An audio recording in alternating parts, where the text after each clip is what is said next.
Hello, welcome once again to our class, and we're going to continue from where we stopped. This is indicial equation, like I said yesterday, that we're going to continue from indicial equation today. Now, note this is the best subject in the world, so unarguably it is. So, in doing this is what we want to do today. This indicial equation, there are some things I want to let us know very importantly for one who is preparing for JAMB. Note this: when you're given indicial equation to solve, first of all, look out for their bases. Their bases should be your major concern. Make sure that their bases are equal. How do you do that? You use that you do that using their index notation for it. And in doing that, majorly the numbers that are reoccurring or the index form you should put them in are 2, 3, 5, 7, you have 10, you have 11, and so on and so forth. But majorly these are the numbers. In most cases, do not go beyond that. Now, however, if their bases cannot be put together, if their bases cannot be placed together, if their bases cannot be made equal, you can use another format. When we have a question like that, I'll show us how to do it. Then, thirdly, before we start solving, thirdly is this: we are using the laws of indices, right? The multiplication law, the division law, and all other laws that comes with it. But then you can now have a equation where instead of division, you now put a minus sign. In that case, you don't have to even start thinking, should I make their bases equal? No, that's a waste of time. I'll show us how. Okay, so from the index notation that we've had, 9, 1 over 9, first of all, before we even start solving this, we need to do something with this, right? We'll cast our mind back to the negative index. This 1 over 9 can be written as 9 to the power of minus 1, all raised to the power of x plus 1 equal to 243. Now, 9 to the power of minus 1 can be written as 3 power 2. 2 times, the 2 times minus 1 will give us minus 2. We'll be multiplying x plus 1.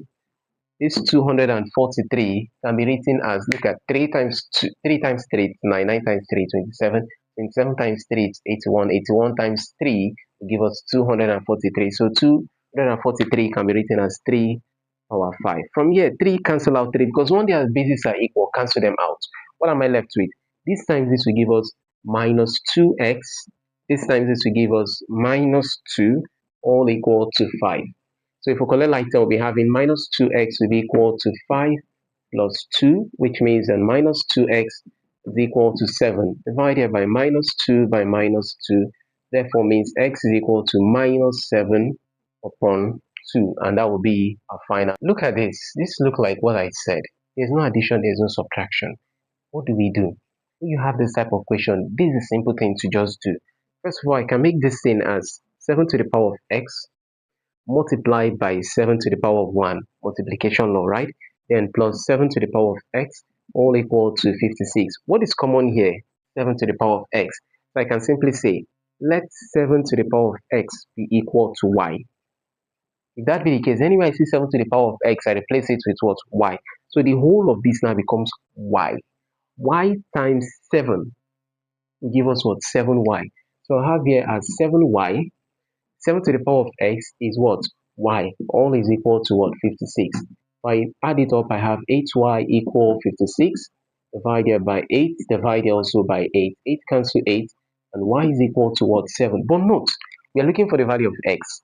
Here we had assumed 7x to be equal to y. So if we put it back into the equation, it therefore means that this is going to be 7 to the power of x will be equal to our y now is now what? 7, which I can make here power 1. 7 cancel out 7, and x equal to what? 1. Look at this last question we want to solve. Here is the last question we want to solve, right? Here is the last question. So if 25 to the power of x is equal to 125 to the power of y, express x in terms of y. Very interesting question. Let me give you the secret. This is what they are actually trying to say. It's more or less like saying, is that another way of putting this, is another way of saying make x the subject of the formula. Yeah. Meaning the x is just as a variable being on its own on the left-hand side of the equation, right? That's what it means. So in doing that, I'll go, it's still under indices. I'll have to use the index notation. 25 can be written as 5 to the power of 2 times x, that will be 2x.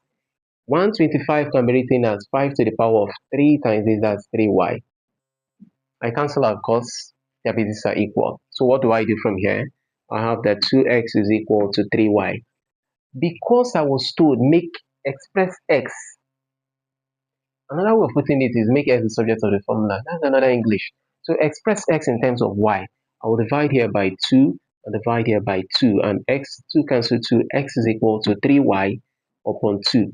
Well, note, if they had said express y in terms of x, I would have had something like this. From here, I would have done it this way. So this would have cancelled this, and then y would have been equal to 2x upon 3. But because it said express x in terms of y, the answer is this way, and that is it. So we have come to the end of our class for today. In fact, we have ended indices. Everything that has to do with indices has been completed. So it behoves on you who need this very well to study what you've done. Study it also with your textbooks that you have. And if you have questions you need where there should be more clarity, you can put it on the comment section, or you reach out to me, send me a message, PM me, and then I'll respond to you to give you more of the clarity. Thank you. Tomorrow we are going to look at a different topic entirely. That would have to be on logarithm. So thank you, and to have a lovely day. Bye for now.